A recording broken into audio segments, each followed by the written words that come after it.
Study point official में स्वागत है दोस्तों। आज हम लोग साइंस और कुछ स्टैटिक जीके के महत्वपूर्ण क्वेश्चन को देखेंगे और ये सभी क्वेश्चन ग्रुप डी और एनटीपीसी में पूछे गए हैं, इसलिए दोस्तों सभी क्वेश्चन मोस्ट वीवीआई हो जाते हैं। तो चलिए शुरू करते हैं। देखिए पहला क्वेश्चन जो है, देखिए ये आईपीएल, पहले ये जान लीजिए आईपीएल इंडियन प्रीमियर लीग होता है, इसका फुल फॉर्म। ये दोस्तों इसमें मुंबई कितने बार जीता है और कब कब जीता है ये देख लीजिए। तो देखिए दोस्तों यहाँ तक ले तो 19 तक ले दो का गैपिंग है, इसलिए आप लोग ध्यान में रखिएगा 13 से स्टार्ट कीजिएगा और दो का गैपिंग है। जैसे देखिए 13 15 हो गया, उसके बाद 17 हो गया, उसके बाद 19 हो गया दोस्तों, और 19 के बाद लगातार 20 में भी जीत लिया था। तो टोटल दोस्तों ये कितना हो गया, 5 बार जीता है मुंबई इंडियंस। 1 2 3 4 5 बार जो जीता है। अगला क्वेश्चन देखिए दोस्तों, बोल रहा है कि हथेली पर रखने पर निम्न में से कौन सा पिघल जाएगा। ठीक है, देखिए दो का पेयर है। पहला है सोडियम और गैलियम, दूसरा है गैलियम और सीजियम, तीसरा है सीजियम और सोडियम, और चौथा है आपका लिथियम और सोडियम। ठीक है, तो इसका करेक्ट आंसर हो जाएगा गैलियम और सीजियम हो जाएगा इसका करेक्ट आंसर। इसको दोस्तों हथेली पर रखेंगे तो ये पिघल जाएगा। ठीक है, देखिए दोस्तों इसको पीरियोडिक टेबल में भी देख लेते हैं। देखिए गैलियम और सीजियम जो है उसको हथेली पर रखेंगे तो ये पिघल जाएगा। देखिए यहाँ पर से सीजियम है, ये देखिए दोस्तों सीजियम हो गया ये पीरियोडिक टेबल में। यहाँ आपका गैलियम हो गया दोस्तों। ठीक है, ये दोनों को दोस्तों अगर हाथ पर रखेंगे तो ये पिघल जाएगा। ठीक है, देखिए अगला क्वेश्चन बोल रहा है कि इंदिरा गांधी नहर जो है कहाँ से निकलती है। ठीक है, ऑप्शन देख लीजिए, सरदार सरोवर बांध है, इंदिरा सागर बांध है, हरिके बांध है और इकाई बांध है। ठीक है, तो यहाँ से करेक्ट आंसर हरिके बांध हो जाएगा। इंदिरा गांधी नहर जो होता है वो हरिके बांध से निकलती है। अगला क्वेश्चन देखिए दोस्तों, बहुत मोस्ट वीवीआई है, लगभग ग्रुप डी के पिछले वर्ष मतलब 2018 में सभी फेज में लगभग ये पूछा था दोस्तों। ठीक है, देखिए बोल रहा है कि फिजिक्स का न्यूमेरिकल है दोस्तों, 6 ओम प्रतिरोध वाली तार को दुगना कर दिया जाता है तो तार के नए प्रतिरोध को गणना कीजिए। ठीक है, तार के नए प्रतिरोध को गणना कीजिए। तो देखिए दोस्तों इस क्वेश्चन को आप लोग थोड़ा याद रख लीजिएगा। ठीक है, 6 ओम अगर प्रतिरोध को अगर दुगना करता है तो इसका प्रतिरोध जो हो जाएगा वो 1.5 ओम हो जाता है दोस्तों। देखिए ये आप याद कर लीजिए कि 6 ओम प्रतिरोध वाला तार को जब भी वो दुगना अगर करता है तो उसका प्रतिरोध क्या हो जाएगा, आपका 1.5 एम हो जाएगा दोस्तों, ओम।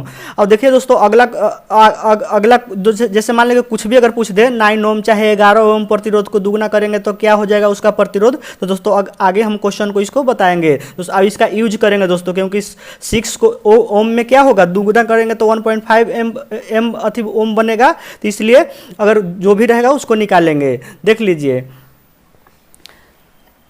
देखिए दोस्तों अगला क्वेश्चन देखिए उत्तर पूर्वी भारत में सबसे बड़ी ताजे पानी का झील कौन है। ठीक है दोस्तों, तो देखिए आपका यहाँ से चिल्का झील है, पुलिकट झील है, मराइको काइबा झील है और लोकटक झील है। तो दोस्तों आपका उत्तर पूर्वी भाग में जो है वो आपका ताजे पानी का झील हो जाएगा, लोकटक झील हो जाएगा, यहाँ से करेक्ट आंसर। देखिए अगला क्वेश्चन, पौधे में खाली स्थान नामक उत्तक के कारण लचीलापन होता है तो ये कोलेन काइमा उत्तक के कारण पौधों में लचीलापन होता है। दोस्तों ये सभी क्वेश्चन मोस्ट वीवीआई है क्योंकि ग्रुप डी 2018 और एनटीपीसी में ये पूछ चुका है। अगला क्वेश्चन देखिए दोस्तों, बोल रहा है कि जब एक वस्तु को उत्तल लेंस की 2f1 स्थिति पर रखा जाता है तो छवि का आकार क्या होगा। देखिए दोस्तों ये भी बहुत ही इंपॉर्टेंट क्वेश्चन है। अगर दोस्तों दर्पण का बात करें तो दर्पण में क्या होता था, एफ होता था, फोकस दूरी होता था, और उसका दुगना को क्या कहते थे, सी कहते थे, वक्रता केंद्र कहते थे। इसी प्रकार लेंस में है f1, देखिए एफ फोकस दूरी बन जाता है, इसमें लेंस में f1 बन जाता है, और वक्रता केंद्र उसमें सी रहता है दर्पण में, तो लेंस में वक्रता केंद्र 2f1 बन जाता है दोस्तों। और जस्ट उस वैसा ही हो जाता है इसमें भी, जैसे दर्पण में सी वक्रता केंद्र पर किसी वस्तु को रखने पर वक्रता केंद्र पर ही प्रतिबिंब बनता है और उल्टा बनता है दोस्तों। ठीक है, जस्ट ऐसा ही दोस्तों लेंस में भी हो जाता है, अगर 2f1 पर रखेंगे तो प्रतिबिंब जो है वो 2f1 पर ही बनेगा। ठीक है, क्योंकि उसमें दर्पण में वक्रता केंद्र कहते हैं और लेंस में आपका 2f1 हो जाता है, और दोनों पर अगर वस्तु को रखेंगे तो वहां पर ही प्रतिबिंब बनता है, यानी इसका करेक्ट आंसर पूर्ववत ही हो जाएगा दोस्तों ऑप्शन के अनुसार। यानी जहां पे रखे हैं, जैसे यहाँ पे है तो यहाँ पे प्रतिबिंब आपका नीचे साइड में बन जाएगा ये दोस्तों, ठीक है। देखिए यहाँ पे नीचे साइड में ये बना हुआ है आपका उत्तल दर्पण में, उत्तल लेंस में, सॉरी दोस्तों उत्तल लेंस में, ठीक है। चलिए अगला क्वेश्चन देखिए। देखिए दोस्तों अगला हम जो बताए थे वो इसको यहाँ पे करेंगे, उसी को यूज करके बनाएंगे। देखिए 9 यहाँ पे लिखा हुआ है कि 9 ओम प्रतिरोध वाले तार को दुगना कर दिया जाता है तो तार के नए प्रतिरोध की गणना कीजिए। तो देखिए दोस्तों हम बताते हैं उसी के अनुसार। देखिए जैसे हम क्या बताए हैं कि देखिए जैसे 6 ओम प्रतिरोध वाले तार को अगर दुगना करते हैं तो नया प्रतिरोध क्या होता है, नया प्रतिरोध जो होता है, नया प्रतिरोध कितना हो जाता है 1.5 ओम होता है। इसको याद रखिएगा हमेशा, और कोई भी अब पूछे तो चुकी से हम लोग बना लेंगे, ठीक है। इसलिए 1 ओम वाले तार के प्रतिरोध को अगर दुगना करेगा तो क्या हो जाएगा, ये आपका 1.5 बटे आपका 6 हो जाएगा, यानी 15/60 हो जाएगा। तो इसलिए कितना पूछ रहा है दोस्तों, देखिए 9 ओम का पूछ रहा है तो 9 ओम का निकाल देंगे यहाँ से, तो 9 ओम का क्या हो जाएगा आपका 15/60 हो जाएगा ये, ठीक है। अगुने 9 हो जाएगा, यानी 15 का 60 हो जाएगा दोस्तों ये। देखिए 15 का ये 60 हो गया आपका, ठीक है। और इसको अगर 9 में आप भागा देंगे दोस्तों तो ये आपका 2.25 आपका ओम हो जाएगा दोस्तों, ठीक है। यानी 9 ओम प्रतिरोध और तार को दुगना अगर करेंगे तो नया प्रतिरोध 2.25 ओम का हो जाएगा दोस्तों। तो देखिए कितना आसानी से बन जाता है। इसको आप हमेशा याद रख लीजिएगा कि 6 ओम वाले प्रतिरोध को तार को दुगना करेंगे तो 1.5 ओम बनता है। इसलिए जो भी अब बोल दे तो वहां से आप चूकी करके निकाल लीजिएगा। चलिए अगला क्वेश्चन देखते हैं।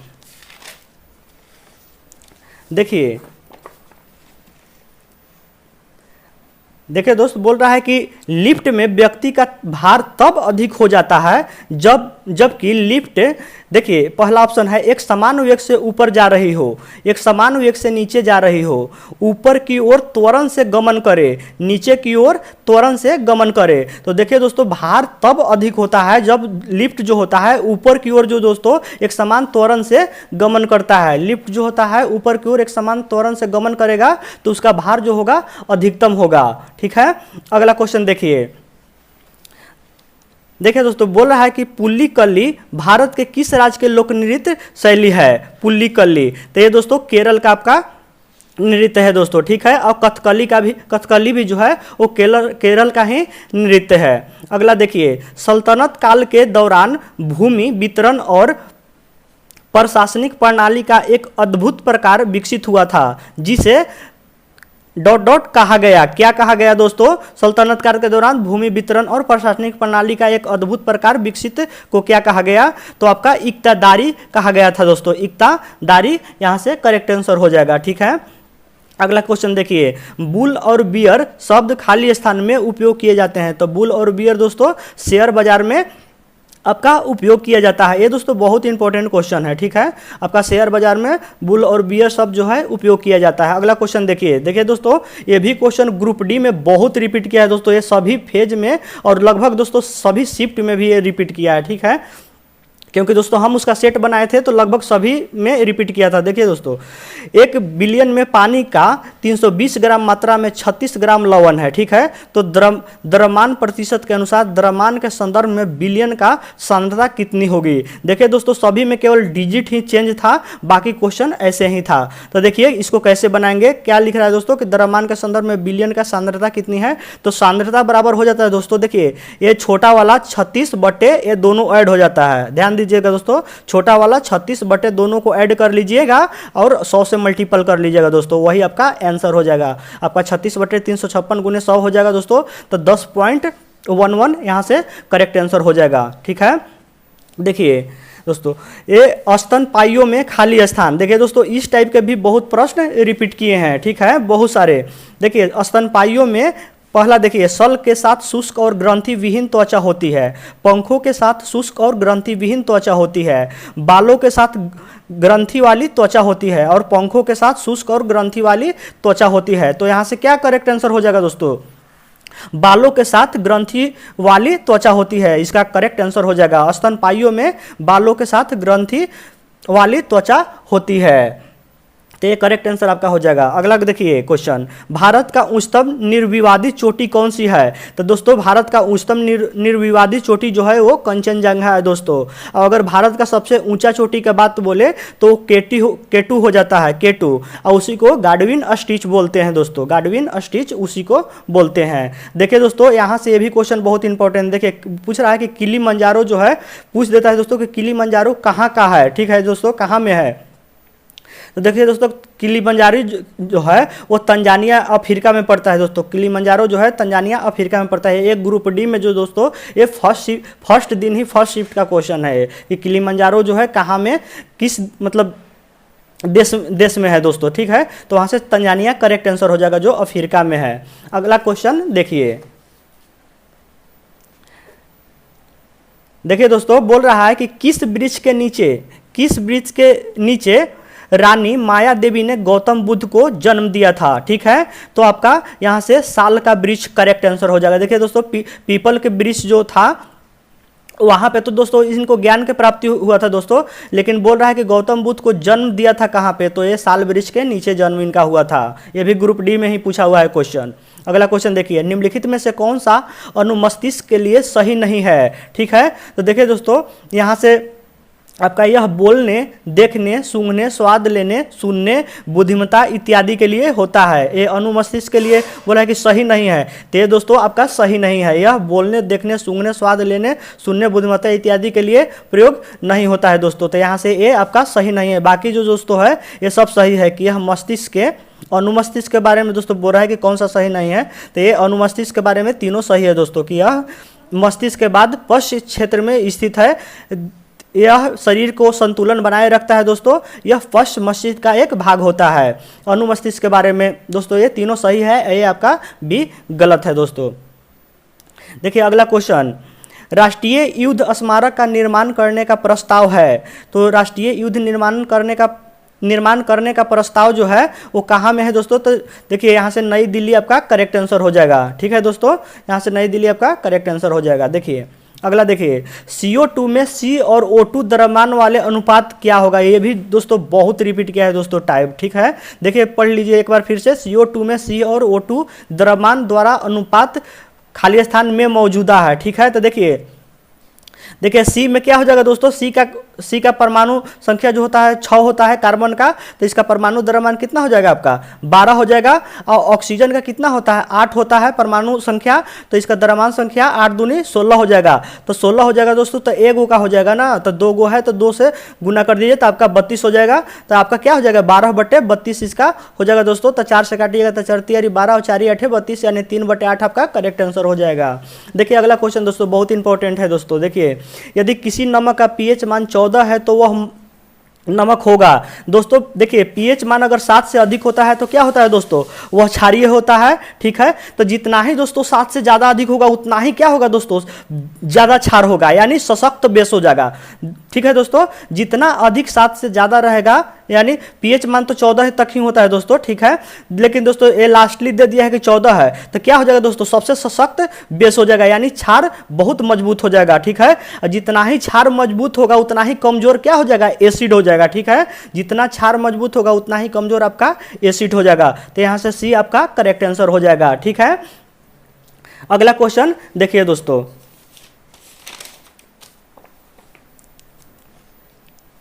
देखिए दोस्तों अगला क्वेश्चन बोल रहा है कि निम्नलिखित में से कौन सा समीकरण वेग समय संबंध को दर्शाता है दोस्तों। देखिए आज इसको हम क्लियर करते हैं दोस्तों कि ये ऑप्शन में कैसे कंफ्यूजन हो जाता है और गलती हम लोग ऑप्शन को कर देते हैं। देखिए निम्नलिखित में से कौन सा समीकरण वेग और समय को दर्शाता है। तो देखिए दोस्तों वेग जैसे ही बोलेगा तो v लिख लीजिएगा, समय बोल रहा है t लिख लीजिएगा, ठीक है। और सबसे तेजी से देख लीजिएगा v और t किस में है, ठीक है दोस्तों।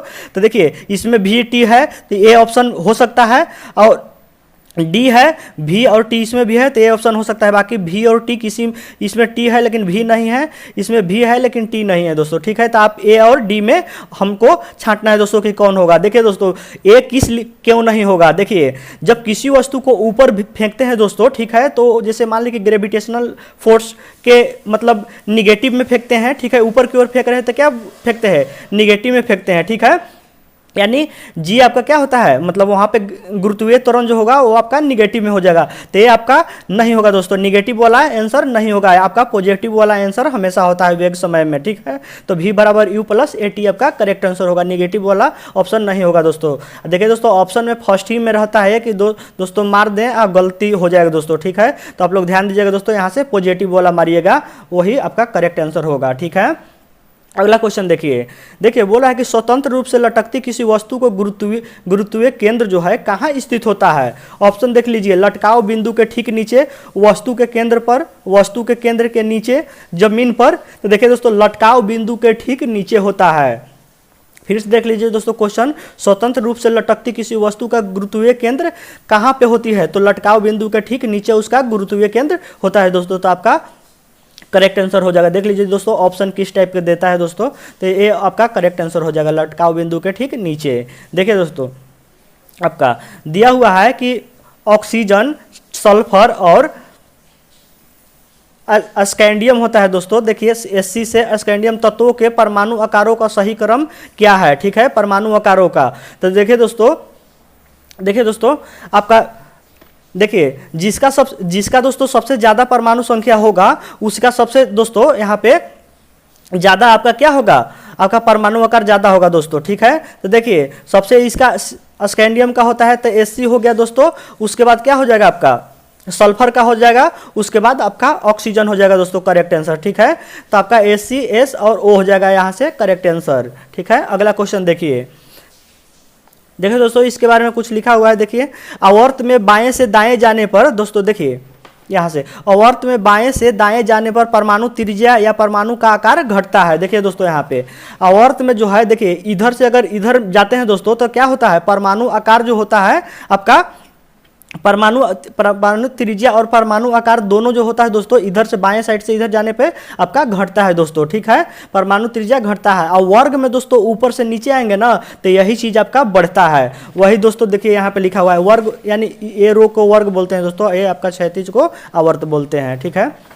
तो देखिए और वर्ग या समूह में, वर्ग को ही समूह बोलते हैं, कन्फ्यूजन नहीं होएगा, क्योंकि दोस्तों वहाँ पे जो क्वेश्चन में देता है ग्रुप डी में पिछले बार दिया था दोस्तों, कभी कभी वर्ग भी देता है, समूह भी देता है दोस्तों, तो कन्फ्यूजन नहीं होएगा, दोनों को एक ही बोलते हैं। तो वर्ग या समूह में ऊपर से नीचे आने पर परमाणु त्रिज्या या परमाणु आकार बढ़ता है दोस्तों। अब आवर्त का बात बोल देगा तो ये घटेगा। आगे देखिए दोस्तों, देखिए निम्नलिखित में से किस बल की प्रकृति विद्युत चुंबकीय नहीं है, ठीक है। देखिए यहाँ पे दिया है, देखिए स्प्रिंग में विद्युत बल, पिंड का भार, घर्षण बल और रस्सी में तनाव। तो क्या देखिए दोस्तों पिंड का भार जो है, पिंड का भार उसमें चुंबकीय नहीं होता है दोस्तों, उसमें प्रकृति में विद्युत चुंबकीय नहीं होता है, तो आपका पिंड का भार यहाँ से करेक्ट आंसर हो जाएगा। देख रहे होंगे दोस्तों क्वेश्चन का लेवल कैसा है दोस्तों, और फाइनल तक पहुँचने के लिए ग्रुप डी में हम लोग को या एनटीपीसी में ऐसा ही लेवल तैयारी में रहना पड़ेगा। देखिए अगला क्वेश्चन देखिए दोस्तों, बोल रहा है कि निम्नलिखित में से कौन विद्युत ऊर्जा को यांत्रिक ऊर्जा में परिवर्तन करता है। तो विद्युत ऊर्जा को यांत्रिक ऊर्जा में कौन, हम लोग मोटर जानते हैं दोस्तों, विद्युत ऊर्जा को यांत्रिक ऊर्जा में परिवर्तन करता है, और डायनेमो जो होता है वो क्या करता है, यांत्रिक ऊर्जा को विद्युत ऊर्जा में बदलता है दोस्तों। तो देखिए दोस्तों यहाँ से पेयर में अगर दे देगा तो गलती नहीं कीजिएगा, विद्युत जो पंखा हम लोग का होता है सीलिंग फैन, वो भी आपको क्या करता है, विद्युत ऊर्जा को यांत्रिक ऊर्जा में बदलता है। तो यहाँ से विद्युत पंखा और मोटर दोनों हो जाएगा दोस्तों आपका करेक्ट आंसर, क्योंकि दोनों जो है विद्युत ऊर्जा को आपको यांत्रिक ऊर्जा में बदलता है। अगला क्वेश्चन देखिए दोस्तों,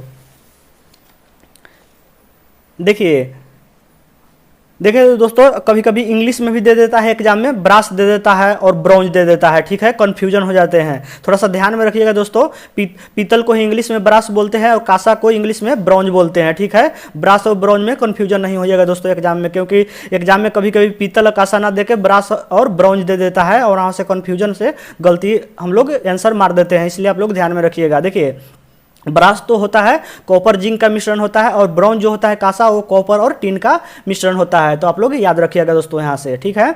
आगे देखिए, खाली स्थान तुलनात्मक रूप से ऊष्मा को कुचालक होते हैं। तो देखिए दोस्तों, तुलनात्मक रूप से ऊष्मा का जो कुचालक होता है वो आपका पीबी यानी सीसा और पारा दोनों होता है। सीसा और पारा जो है दोनों आपका ऊष्मा का कुचालक होता है। अगला क्वेश्चन देखिए, पारागन कण जो होता है खाली स्थान के द्वारा उत्पन्न किए जाते हैं। तो पराग कण जो होता है वो आपका पराग कोष के द्वारा सॉरी दोस्तों, पराग कोष के द्वारा उत्पन्न किए जाते हैं। तो यहाँ से आपका दोस्तों पराग कोष आपका करेक्ट आंसर हो जाएगा।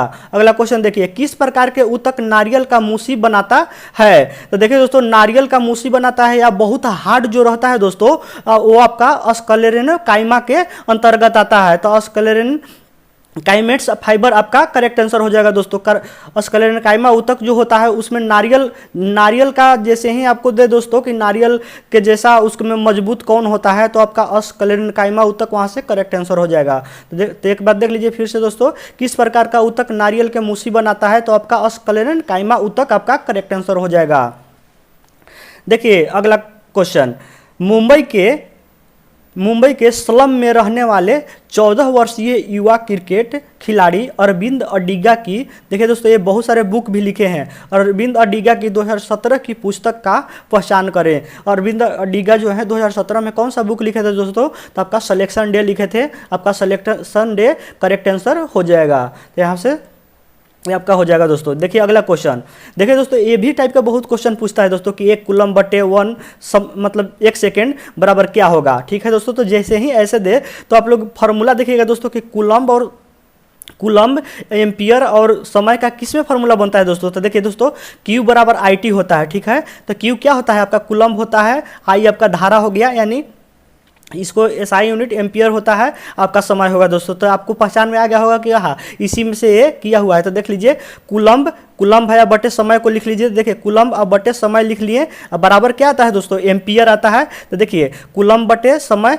बराबर एम्पियर आपका करेक्ट आंसर हो जाएगा। देखिए यहाँ से 1 कूलम्ब बटे 1 एम्पियर है, यानी 1 भागा देंगे तो आपका 1 एम्पियर ही लिखाएगा दोस्तों। ऐसा नहीं कि 1 बटे 1 भागा देंगे 2 एम्पियर लिखाएगा। ये तो कंफर्म हो दोस्तों कि कूलम्ब बटे सेकेंड, ठीक है, एम्पियर होगा। लेकिन ये 1 2 3 में कंफ्यूजन नहीं होगा। देखिए दोस्तों यहाँ पे आपका सेम है, ठीक है, तो भागा देंगे तो एक ही बार में आएगा, इसलिए यहाँ पर भी 1 ही एम्पियर हो जाएगा दोस्तों। ठीक है, परीक्षा में आपका 2 एम्पियर 1 एम्पियर रहेगा तो उससे कंफ्यूजन नहीं होगा। 1 बटे 1 कितना होगा, 1 एम्पियर ही हो जाएगा। इस फार्मूला से आप लोग देख रहे होंगे। ठीक है दोस्तों, बहुत आसानी से इसको बता दिए दोस्तों, आप लोग ध्यान में रखिएगा। अगला क्वेश्चन देखिए भारतीय खिलाड़ियों द्वारा खेले गए क्षेत्र में उनके आजीवन योगदान के लिए निम्नलिखित में से किस पुरस्कार से उन्हें सम्मानित किया जाता है। देखिए दोस्तों क्या कह रहा है, आजीवन योगदान के लिए। तो ये आजीवन योगदान के लिए दोस्तों जो क्या चीज़ है, वो ध्यानचंद पुरस्कार से उनको सम्मानित किया जाता है दोस्तों। ध्यानचंद पुरस्कार से सम्मानित किया जाता है। देखिए दोस्तों, जो जैसे लगातार जो खेल में प्रदर्शन अच्छा करते रहते हैं ना दोस्तों, लगातार खिलाड़ी मतलब 4-5 साल से लगातार एकदम सभी फॉर्म में अच्छा कर रहे हैं, तो उनको ध्यानचंद पुरस्कार मिलता है। द्रोणाचार्य पुरस्कार और ध्यानचंद पुरस्कार में कन्फ्यूजन नहीं होइएगा दोस्तों। द्रोणाचार्य पुरस्कार जो है वो गुरु लोग को दिया जाता है, जो ट्रेंड करते हैं आपको खिलाड़ियों को, उनको द्रोणाचार्य पुरस्कार मिलता है दोस्तों। ठीक है दोस्तों, तो ये आपका दोस्तों है। देखिए दोस्तों, तो आज के लिए बस इतना ही, और आप लोग वीडियो को देखकर जरूर बताइएगा दोस्तों कि आपको वीडियो कैसा लगा। और वीडियो अगर अच्छा लगा हो दोस्तों तो आप लोग लाइक कमेंट और सब्सक्राइब जरूर कर दीजिएगा। और वीडियो देखने के लिए आपको बहुत बहुत धन्यवाद दोस्तों।